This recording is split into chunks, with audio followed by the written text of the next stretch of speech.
Pemirsa, kita akan beralih ke informasi lainnya di mana hari ini tersangka kasus pembunuhan Vina dan juga Eki, Peggy Setiawan, kembali menjalani pemeriksaan psikologis lanjutan di Mapolda, Jawa Barat. Tes psikologis yang dijalani oleh Peggy Setiawan saat ini merupakan kali yang kedua di mana tes berlangsung sejak Sabtu kemarin. Dijadwalkan tes psikologis tersebut akan dimulai sejak pukul 9 pagi di gedung Ditreskrimum Polda Jawa Barat. Kemarin pemirsa, ibunda dari Peggy Setiawan, Kartini, beserta dengan kuasa hukum juga telah tiba di Polda Jawa Barat untuk mendampingi Peggy selama menjalani tes psikologi.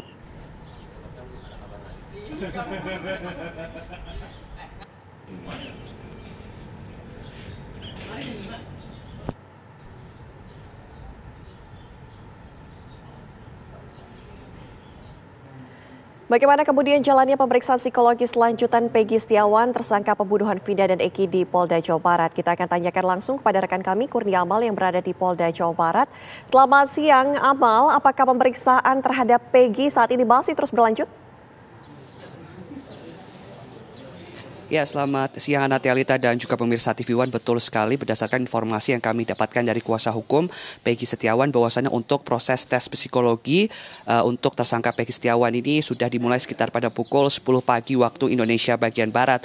Namun sejak pagi tadi kami bersama rekan media lainnya ini sudah standby di depan Ditreskrimum Polda Jawa Barat, tidak mengetahui sebetulnya Peggy Setiawan ini masuk melalui pintu yang mana. Dan memang untuk hari ini merupakan hari kedua dari tes psikologi. Kemarin sudah dilakukan tes psikologi kepada Peggy Setiawan, di mana ada 5 tahapan yang dilakukan untuk tes psikologi ini dilakukan oleh penyidik dari Ditreskrimum Polda Jawa Barat untuk mengetahui sebetulnya apa urgensi dari tes psikologi ini dan apa saja tahapannya. Kita telah bersama dengan kuasa hukum dari Peggy Setiawan. Selamat siang, Bapak Muhtar. Selamat siang.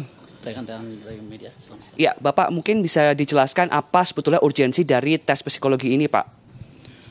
Itulah yang awalnya kita akan pertanyakan ke pihak penyidik ya. Karena awal informasi kan klien kita mau di tes kejiwaannya. Sempat saya pertanyakan apa sih urgensinya? Gitu. Waktu pertama kali penyidik tidak menyampaikan urgensinya. Makanya waktu media nanya ke saya bilang saya nggak paham tuh. Maksudnya apa? Karena klien kita kan waras-waras saja, normal-normal saja secara kejiwaan ya. Tetapi kemarin disampaikan bahwa kenapa tes psikologi atau tes kejiwaan ini diperlukan karena untuk meyakinkan pihak kepolisian supaya pihak kepolisian ini tidak salah menduga kan gitu ya. Jadi apa artinya tidak mengira-ngira. Jadi berdasarkan hasil tes psikologi bahwa apa yang dilakukan oleh kepolisian menurut kepolisian itu ya harus sesuai dengan kondisi yang sebenarnya.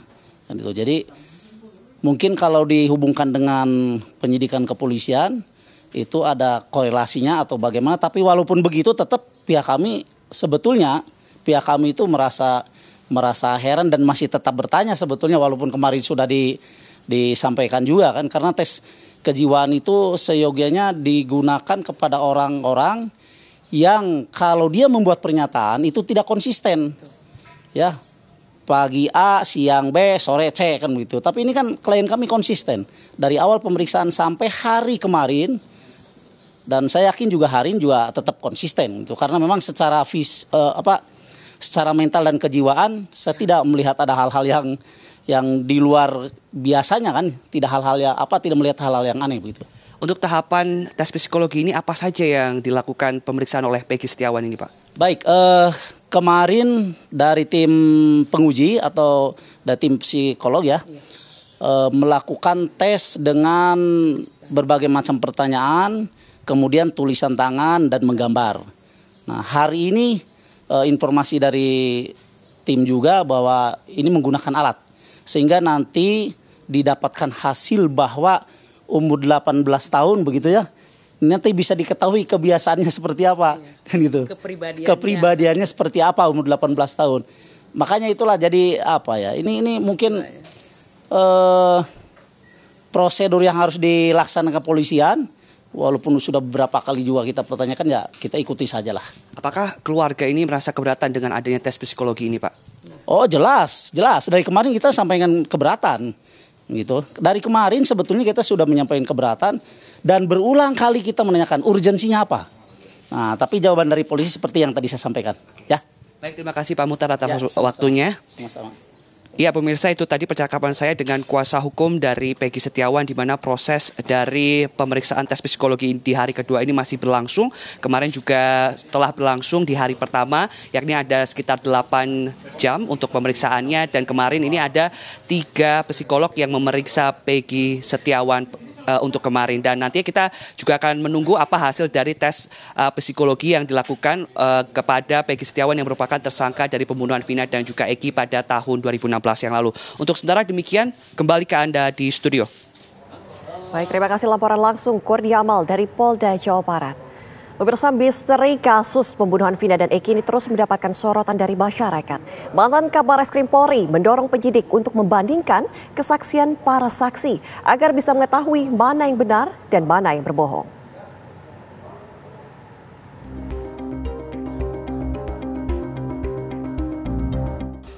Misteri kasus pembunuhan Vina dan Eki terus mendapatkan sorotan di masyarakat.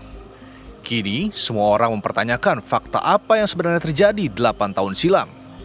Mantan Kabar Reskrim Polri periode 2008-2009 mendorong penyidik untuk membandingkan kesaksian para saksi hingga bisa mengetahui mana yang benar dan yang berbohong. Sekarang yang perlu diperdalami aib ini.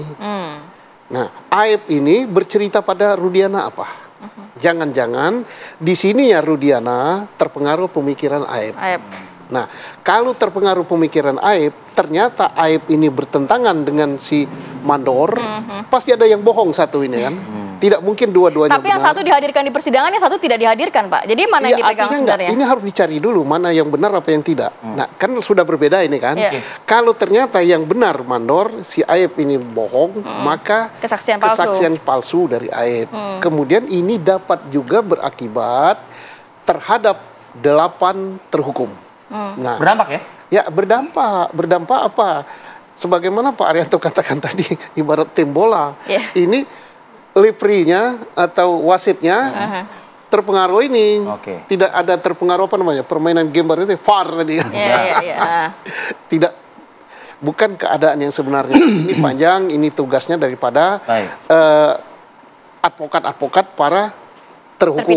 Nah, sekarang untuk yang tersangka. Yang tersangka tadi juga gitu.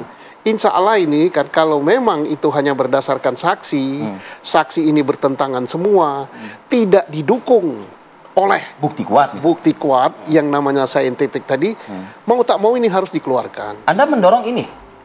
Bukan mendorong, undang-undang yang mendorong. Kalau aku Mengenai penangguhan penahanan Peggy Setiawan, tersangka pembunuhan Vina dan Eki, penasihat ahli Kapolri mendukung dilakukannya hal tersebut agar penyidik bisa lebih leluasa dalam melakukan penyidikan. Jadi kalau itu dilepas gitu, bukannya kita takut karena tuntutan masyarakat, tapi untuk memberikan keleluasaan pada penyidik itu supaya nggak kemerungsung gitu. Jalur jalur terhormat kata. Iya, itu masalahnya bukan terhormat sama enggak. Menangguhkan penahanan itu bagian daripada taktik penyidikan.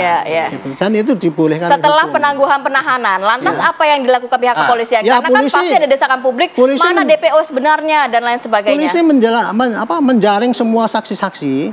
Kalau ada saksi masuk ini didukung tes, dicek dengan VAR itu tadi, benar nggak kesaksian ini? Gitu. Oh offset. Ini offset benar apa enggak gitu.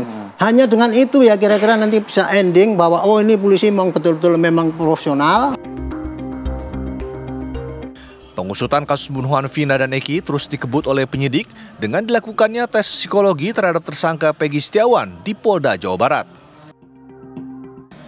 Tim TV One mengabarkan.